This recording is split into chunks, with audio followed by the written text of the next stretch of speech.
Hello everybody, this is another crypto expert chiming in with another video, and in this video this is regarding a decentralized voice app.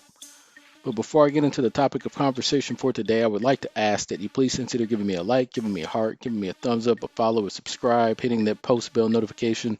I'm not going to ask you to share because it seems invasive. On my channel I talk about cryptocurrency and blockchain technology, and I try to keep it entertaining with the beat running in the background.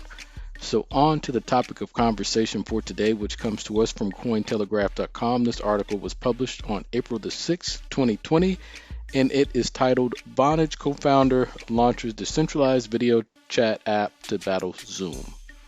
Jeff Pulver, a voice over internet protocol pioneer and the co-founder of Vonage, has launched a decentralized application that claims to provide the most secure end-to-end business communications network available.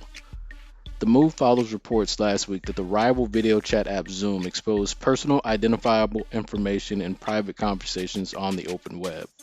According to Pulver, the problem with existing communication solutions is that they route all business and personal data through one central point. This creates a huge security threat to confidential information. Pulver's latest project, Debrief, addresses this issue by implementing encryption, data storage, and authentication on the blockchain. Debrief itself retains virtually no user information, as everything is decentralized. This also prevents hacking or tampering with information once the data is hashed onto the network. Any attempt to edit information on one recipient's device will be rejected by the other devices on the network. Aside from its own communication solutions, Debrief can also be used by other blockchains and traditional communication tools such as Zoom as an open source middleware layer. This allows other apps to benefit from Debrief's secure blockchain authentication and decentralization architecture. The beta version has already been released, providing HD video conferencing, peer-to-peer audio and video calling, messaging, file storage, and more. There are almost 3,000 participating users right now. Jeff Pulver was also the primary author of the Pulver Order, adopted by the FCC in 2004 to ensure that users of communication apps such as WhatsApp, FaceTime, and Messenger do not have to pay for the service.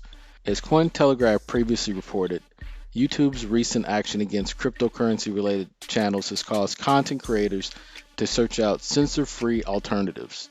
Users are turning to decentralized versions of popular platforms for an increasing number of reasons. So you know that I am all about the decentralization of data, and if you've just Googled Zoom the past week and a half, or if you are in the world where you're video conferencing with Zoom, then you probably know or have heard about some of the issues that they were having regarding their security.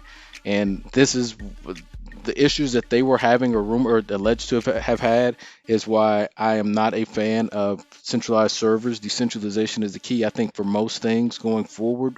We just have to get into the habit of having these entities, these large internet companies housing all of our data. And I know that we're realistically a long way away from that, but to see a competitor for Zoom that's out there that is decentralized, that is good news. Hopefully it catches on, especially during this time where everybody is, well, as many people as can be, are working from home.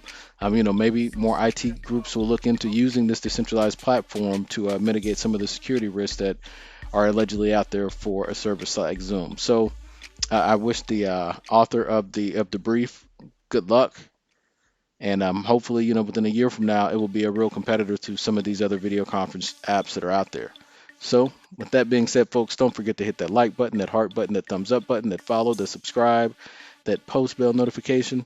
I'm not going to ask you to share because it seems invasive, and I hope that you are having a great morning, great afternoon, and an even better evening.